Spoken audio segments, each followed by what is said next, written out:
नमस्कार दोस्तों, कैसे हैं आप सब लोग। तो आज सीधा कहानी से शुरू करता हूं। तो कहानी कुछ इस तरह से है कि एक बार महात्मा बुद्ध अपने कुछ फॉलोअर्स के साथ यात्रा कर रहे थे। यात्रा करते करते वो जीवन का सार समझाते, उपदेश देते, ज्ञान देते आगे बढ़ रहे थे।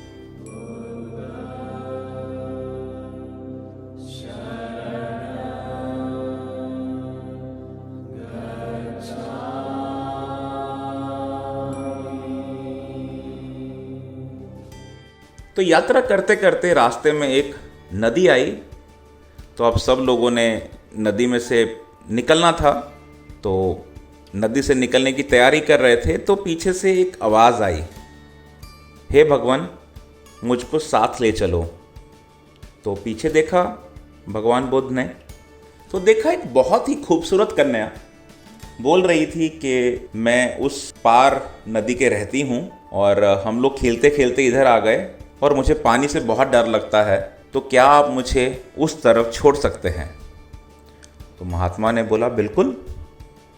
तो महात्मा ने लड़की को दोनों हाथों से उठाया और नदी पार करवाकर उसको तट पर छोड़ दिया।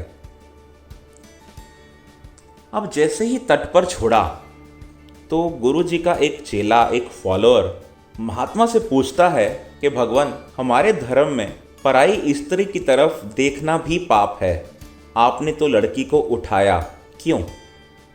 अब महात्मा तो महात्मा है, बोले मैं जवाब देता हूँ, आधा घंटा रुक। आधा घंटा बस। अब आधे घंटे बाद फिर से बोला, भगवान लड़की क्यों उठाई, ये पाप है। भगवान बोले आधा घंटा रुक। ऐसे करते करते 7-8 घंटे बीत गए।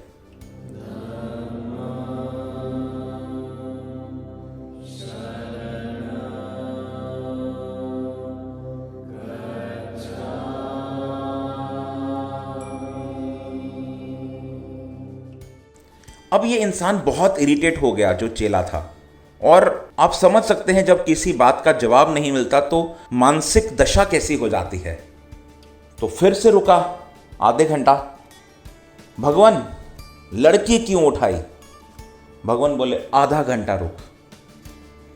अब ये बहुत इरिटेट, कहता भगवान मैं कपड़े फाड़ लूंगा, बताइए लड़की क्यों उठाई। भगवान बोले आधा घंटा रुक।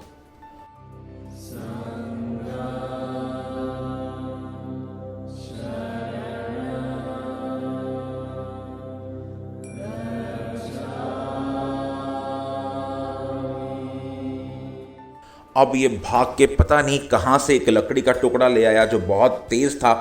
बोला भगवान या तो आप नहीं या मैं नहीं, आपको तो मैं कुछ कह नहीं सकता, पर मैं अपने आप को अभी ख़त्म कर लूँगा अगर आपने नहीं बताया कि लड़की क्यों उठाई।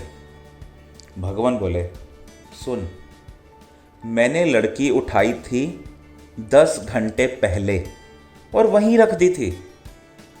तू पिछले 10 घंटे से लड़की को उठा के घूम रहा है, तो पापी कौन है, तू या मैं। बता बता पापी कौन है, तू या मैं।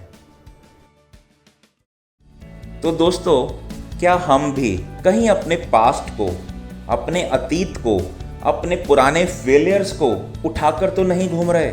सोचिएगा, कहीं ऐसा तो नहीं ये अतीत, ये पुराने फेलियर्स आपको आगे ही नहीं बढ़ने दे रहे, वो आपको चलने ही नहीं दे रहे, आपके पैरों की जंजीर बनकर बैठे हैं ये आपके फेलियर्स। सोचिएगा, धीरज से सोचिएगा। हम मिलेंगे इसी कहानी के अगले एपिसोड में। धीरज कोचर को इजाज़त दीजिए और हाँ, सोचिएगा ज़रूर। बहुत बहुत धन्यवाद।